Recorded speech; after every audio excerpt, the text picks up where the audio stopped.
les personnages juifs ayant marqué l'histoire. Un feuilleton proposé et présenté par Gérard Inger. Bonjour. Nous avons vu les 3 dernières semaines l'affaire Mortara.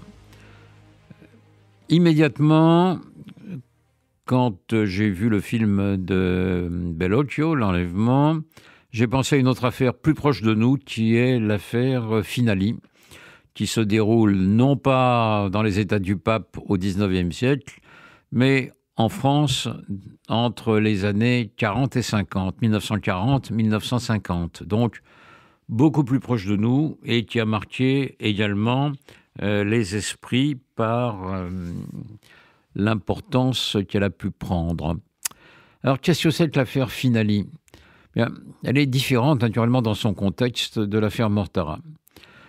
Des Juifs autrichiens, dont le père s'appelle Franz Finali, arrivent en France en 1938 et s'installent dans le pays, du côté notamment de Grenoble, et vivent là en judaïsme de manière paisible jusqu'à l'occupation, du moins la guerre. Pas l'occupation directement puisqu'on est en zone sud. Et donc, c'est sous la France de Pétain que naissent Patrick et Gérald Finali, Robert et Gérald Finali, 2 enfants en 1941-1942. Les enfants sont circoncis dès leur naissance, donc clairement, les parents Finali ont marqué leur volonté, malgré la dureté des temps, d'élever leurs enfants dans la religion juive et leur judaïsme.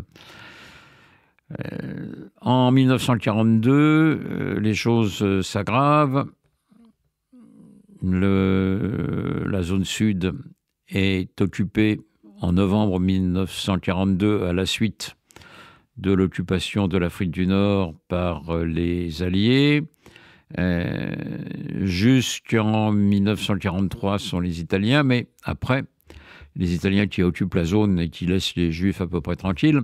Mais après la chute du régime de Mussolini, les Allemands envahissent toute cette zone et persécutent les Juifs. Les parents Finali, qui ont compris le danger, envoient les enfants, remettent les enfants à une famille catholique, et ces catholiques les protègent et les mettent dans un couvent. Et le père et la mère Finali sont déportés en mars 1944, je crois, et envoyés à Auschwitz, et là, immédiatement gazés. Donc, les enfants, eux, sont protégés. Ils sont protégés, cachés par des religieuses et confiés à une dame qui est Madame Brun, qui sauve beaucoup de juifs, beaucoup d'enfants juifs, et qui va également garder et sauver les enfants Finali. Arrive la fin de la guerre, donc 1944-1945, et là, l'OSE fait son travail, voit que l'Office de secours aux enfants, l'OSE, voit qu'il y a des enfants juifs qui sont du côté de Grenoble, dans un couvent, qui est celui de Notre-Dame de Sion. Notre-Dame de Sion, c'est un ordre religieux féminin, essentiellement, qui a pour but de convertir les Juifs depuis le XIXe siècle. Il a été fondé par 2 Juifs convertis, les frères Ratisbonne, et sa mission, c'est de convertir pas seulement les Juifs, mais essentiellement les Juifs. Donc, ça pourrait déjà mettre la puce à l'oreille. Mais l'OSE prévient, essaye de prévenir la famille. Et la famille, elle est loin. Il y a une tante des enfants Finali qui est en Nouvelle-Zélande, qui est alertée, qui demande à Madame Morin des nouvelles des enfants, Et Madame Brun fait savoir que les enfants, ils sont très bien traités, et qu'il est encore trop tôt pour les remettre, ils sont trop petits, etc. Une autre tante intervient qui est en Israël, enfin en Palestine mandataire, qui n'est pas encore Israël, et de la même façon veut récupérer les enfants. Et c'est là que le problème va se corser, parce que Madame Brun ne veut pas remettre les enfants et en plus les fait baptiser.